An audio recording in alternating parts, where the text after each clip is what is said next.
Ukraine has been engaged in war with Russia since February 2022. As casualties mount and frontline shift, more soldiers are needing help recovering from devastating, life-altering injuries. As a warning this morning, the images we're about to share with you are graphic.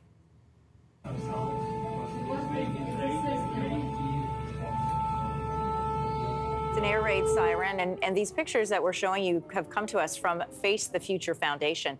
This is an organization that provides complex facial surgeries to Ukrainian soldiers who've been wounded in war. You can see one of them there. They have just completed their third humanitarian mission. And joining us once again is Dr. Peter Adamson. He's head and neck surgeon who specializes in facial plastic surgery and the founder of Face the Future Foundation. You just returned from a mission, so thank you for coming in this morning. Yes, we did. We got back 3 days ago. Just 3 days ago. Well, then your images will be fresh in mind because that's what I wanted to ask you about. This is the third time you've joined us in the past year and a half talking about your mission to Ukraine. And given that you've now had 3 of these opportunities to be there, what are some of the changes that you've seen from the last time you were there till now in the everyday lives of people and in medical services?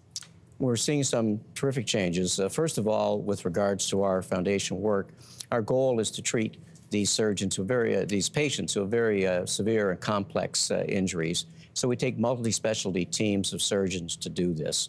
We're working ever better together, and even more importantly, we're transferring this knowledge and teaching our Ukrainian surgeons and nurses to start doing some of these procedures. So we're having a really great impact in helping them manage these problems and build a better future. And this looks like some of that teaching that's going on right now. Yes, these are rounds where we're looking at not only working in the operating room, but also assessing patients properly and then following them up properly, which is a very important part of holistic care.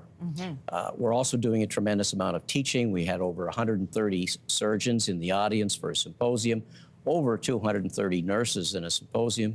We've set up a nursing training center. We're taking models from North America to teach nurses how to do catheterization, place intravenous lines, listen to heart sounds. So we're working at the entire perioperative experience to not only treat these patients, but also to give them the capacity to build for their future. Yeah, so not just crisis care, but also legacy building as well and building into the future.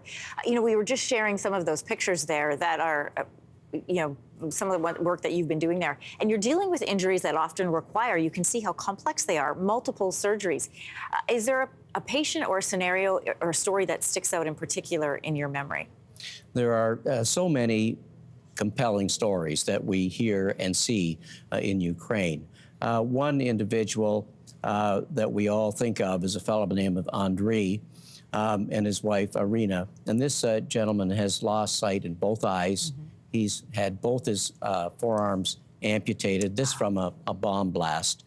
And yet he still is very, very positive in all the things that he wants to do in life. And he sort of is the epitome of Ukrainians today, not only their soldiers, but indeed the civilians. And notwithstanding the fact that we treat these injuries and educate, the most important thing that we really do for them is we do take them hope, all of them. Yeah. And there's no doubt that the healthcare providers there say that we're inspiring them. And it's wonderful to see how they're taking the initiative.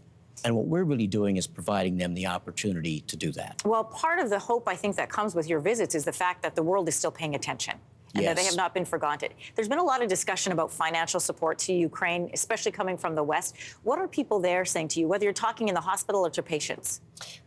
You're absolutely correct. The thing that they're most worried about is that people are going to forget them. They want to know that others are remembering them, are thinking about them, and helping them.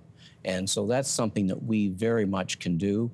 And I encourage all Canadians to remember that this is not just their war, but it's our war too. They're fighting for the liberal democracy that we believe in. Well, we're proud as Canadians that an organization like yours exists that is offering the kind of help that you do around the world, in particular in Ukraine right now. Thanks for coming back in to share not only the pictures, but what you're doing on the ground. Thank you very much. Hey, thanks for watching. If you liked this, be sure to subscribe here, or you can check out more Your Morning videos right here.